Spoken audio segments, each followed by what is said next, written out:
What I would advise President Tinubu directly should watch the movement of Shettima, his vice. He should weigh the advice they are giving him. I just pray for Tinubu to survive. Shettima does not mean well for Tinubu. These are the words that were mustered out from the lips of Reverend Dachomo. Reverend Dachomo, the very popular prophet or pastor in the Middle Belt, who has made the Christian genocide outcry go globally viral, has said that there might be an internal saboteur, and these might be the people that are closest to President Tinubu, his deputy, and of course his national security advisor. For me, what I understand clearly is this: no matter who they are, Tinubu has proven over the years to be a man who operates like a mafia. You know, we have always said it that why is it that Tinubu surrounds himself? In fact, the man that spreads his bed, okay, that lays his bed, is a Yoruba person.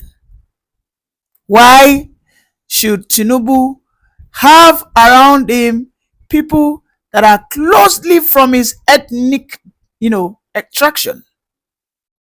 And this is why we keep saying that Nigeria was not formed in a way that you will say you will trust your brothers from the other part of the country. Buhari started it. Tinubu has amplified it. Anybody that gets in there after Tinubu, and this time I mean a southern candidate, if you go there, you try to play the Jonathan, then they will kick you out just as they did for Jonathan. Tinubu, for me, I understand, will not fall into that trap. But again, the words of Reverend Dachomo is welcome. I mean, you all wonder that why has Shettima been quiet? I mean, the vice president who made that provocative statement in Gaza, as at 2 months ago, he made that statement in September, where he said Nigeria stands with Palestine.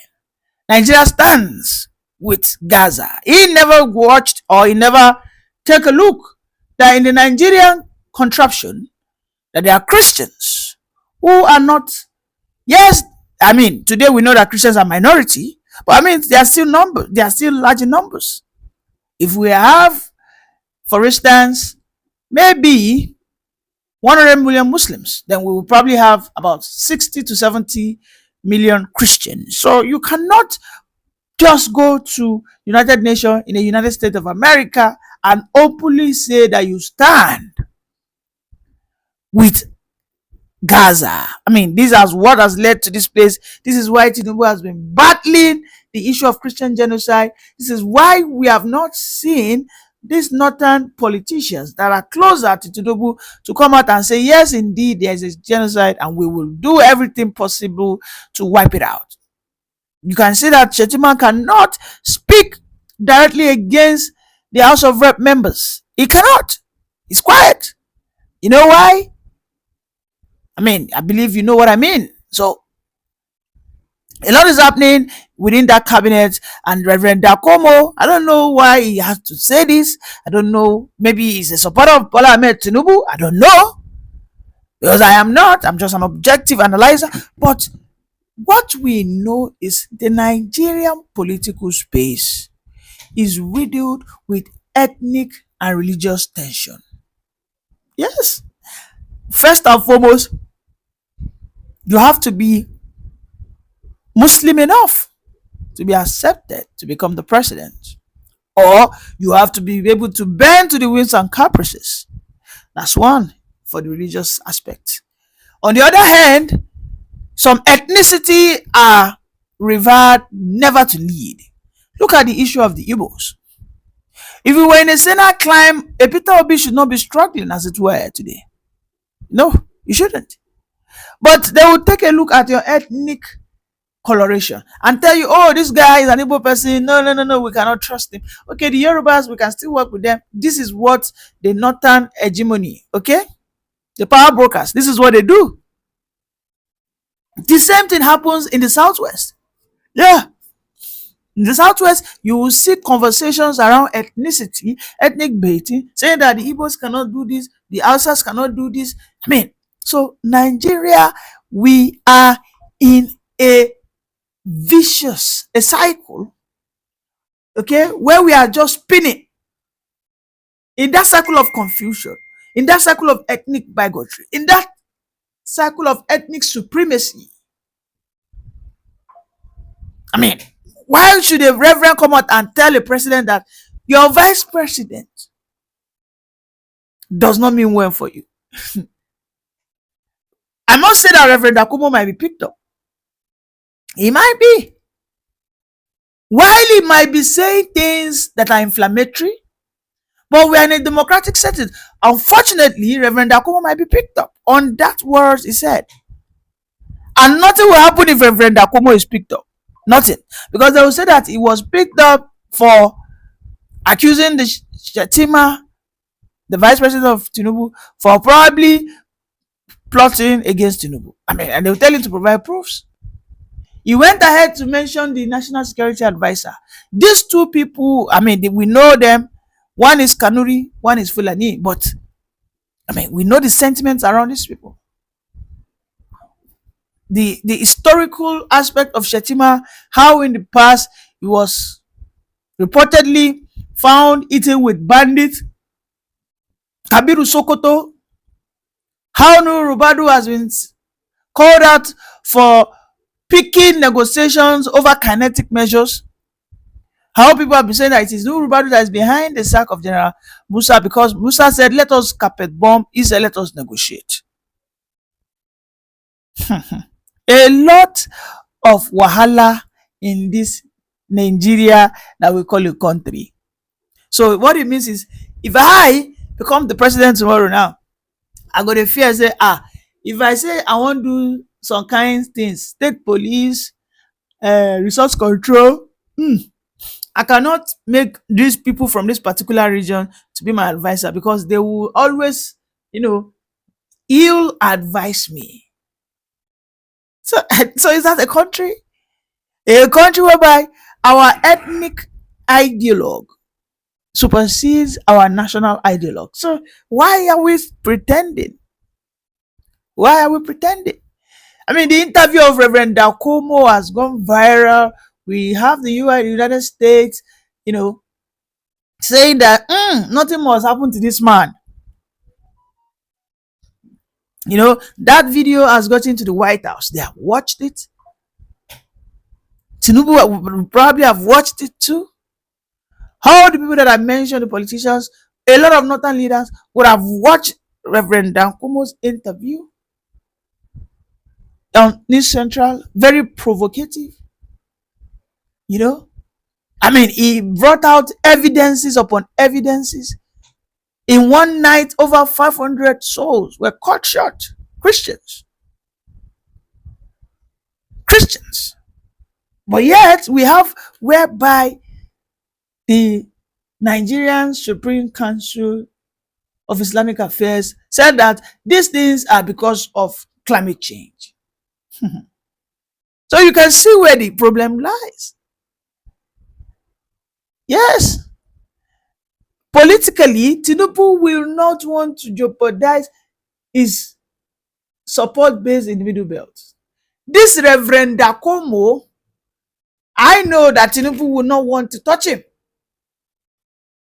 But the hands of the powers that be might touch Reverend Dachomo. Yes. Of course. All the political opposition's article, they could not grab this issue, this story of Christian genocide. Yes. They could not grab the issue of Christian genocide. You know why?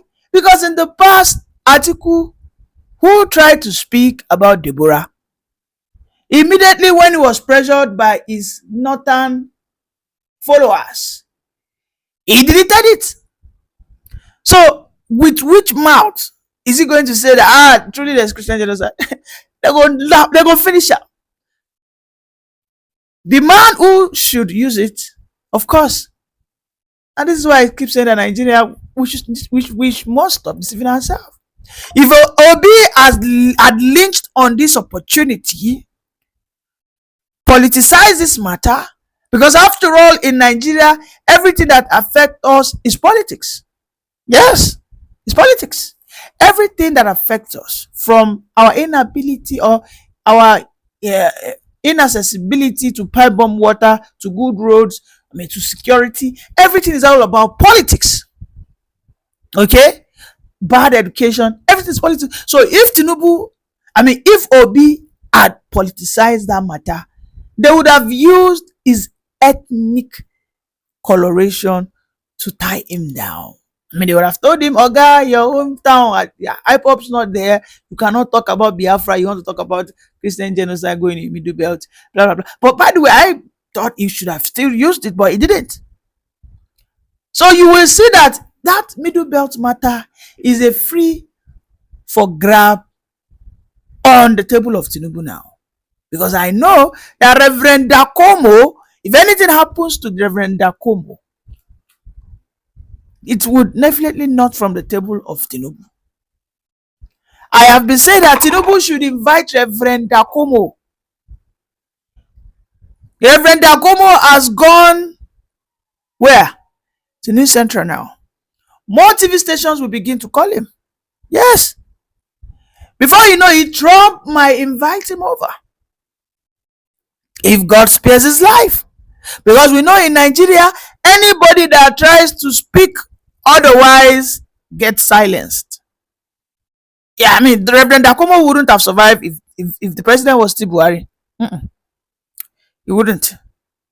That man would have been led. He would have just disappeared. People just say, we cannot find him. We don't know where he left. So why Reverend Dachomo is voicing out, Tinubu must take a look at some of the things he said and some of the things other people are saying. I'm not saying that everything Reverend Dachomo is saying is true. No. There are some exaggerations in some of his words. But I wouldn't come here and say there's no Christian targeted attacks. I wouldn't say that. I would not be a member of the NSCIA, Nigerian Supreme Council of Islamic Affairs, that are watering down this issue. Is it climate change that will make someone to go and buy 500 Christians? If you are suffering from desertification in the north and you graze your cattle into other people's lands, you do not have the temerity to lay claims to what doesn't belong to you. It is terrorism. It is act of terrorism. And this is why you see so many people say that Fulani herdsmen are the one causing these terroristic activities. Because they want to forcefully, with impunity, encroach people's land without respect, without fear of people's property and assets. They just want to go into people's place, feed their cattle and move on. It doesn't work that way. Today, if we were truly a country where some people do not have ethnic bias, the National Security Advisor, Nuhu Ribadu, should have openly go against open grazing. Not that I am aware of. He should have said, Tinubu, ban open grazing. Let us immediately begin to migrate into the modern way of rearing cow, which is what? Cattle ranching. Or we allot some areas where they can graze within states, and any state that rejects it, so be it, and we let them protect their forest. For how long shall we say we want to keep molesting these people? For how long? We are in a serious deep shit. What Reverend Dachomo said, everything that is happening in Nigeria, the ultimate solution is let us have a sit down ask ourselves the critical questions. Akewumi Adesina said it. He said Nigeria will need to become a united kingdom, just as UK is. We need to be restructured, just as United Kingdom did with themselves. United Nations in Nigeria. We have our territory, but yes, we might, on a federal level, want to work together. We respect ourselves according to our values and cultures. I mean, that's just the way out. Maybe Tinubu will do this. I don't know. But if he fails to do it, whatever wins he has will vanish by 2031. Thank you very much for joining me. In less than 42 hours to 48 hours, Tinubu has done a lot. I mean, to decimate, to destroy the Fulani stronghold in terms of this insecurity that we have in the country. We understand first and foremost that Tinubu has decimated the Fulani holds on the Middle Belt.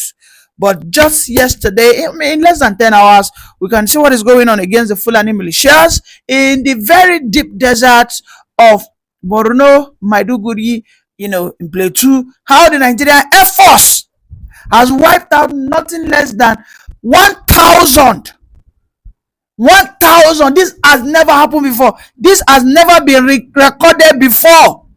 I saw it just now on the Nigerian Army, and I was like, wow. It be like say, last, the push, Abi, what do they call them? Has come home. The push have come to shove. Yes, because this is what we want to hear.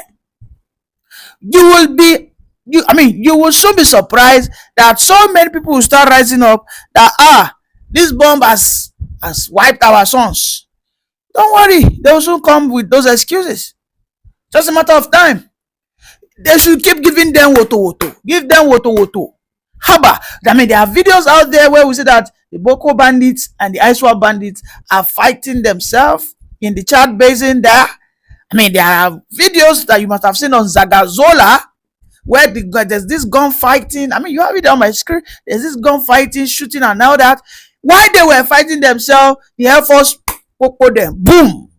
If in the next 100 days that Pastor Adeboye gave Tinubu, if nothing happens, Tinubu should sack the Nigerian Air Force Commodore. Sack him, go and bring an Igbo man or a Yoruba man. Let us give them woto. Nigeria does not belong to the bandits. Nigeria will not fall under these Fulani militias. It will never happen. It will not. I mean, this morning, while I was reading through this good news that the Nigerian Air Force have been able to wipe nothing less than 1,000 of them. Imagine, 1,000. 1,000 in about 8 locations. We're in trouble. And each one of them has AK-47. Each one of them have AK-47.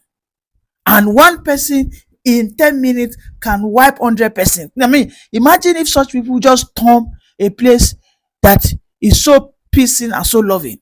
Before you know it, within 1 hour, they don't wipe everybody out now. Tinubu continue to give them woto. I mean, we know that the Sultan has given a letter of warning, in fact, a declaration to Donald Trump. Okay, but we'll talk about that later in the day. We'll talk about that. Watch out. While we are still, I'm so happy about this news that the Nigerian Air Force have been able to wipe 1,000. Never in history. Never in history. The last time something like this happened was one Yoruba lady, I can't remember her name, I think it's Taiwo. That very, very intelligent, very professional, Air Force pilot. She was set up. They didn't do. There were some things that they were supposed to lock on her jet. They were supposed to, screw properly. They didn't do it. And when she was about to fly, the plane just, got bumped. In the coming days, a lot. Just don't be surprised. A lot will begin to happen in the Nigerian Air Force, because we know that if we must actually decimate these people in their totality, then of course the Nigerian Air Force must not be compromised. Because I dare say that under the Buhari regime, a lot was said that the Nigerian Air Force is complicit. A lot has been said that the Nigerian Air Force are taking their eyes off these bandits. That whenever the local militias are even chasing them, in some instances, the Air Force will bomb the local vigilantes against the militias.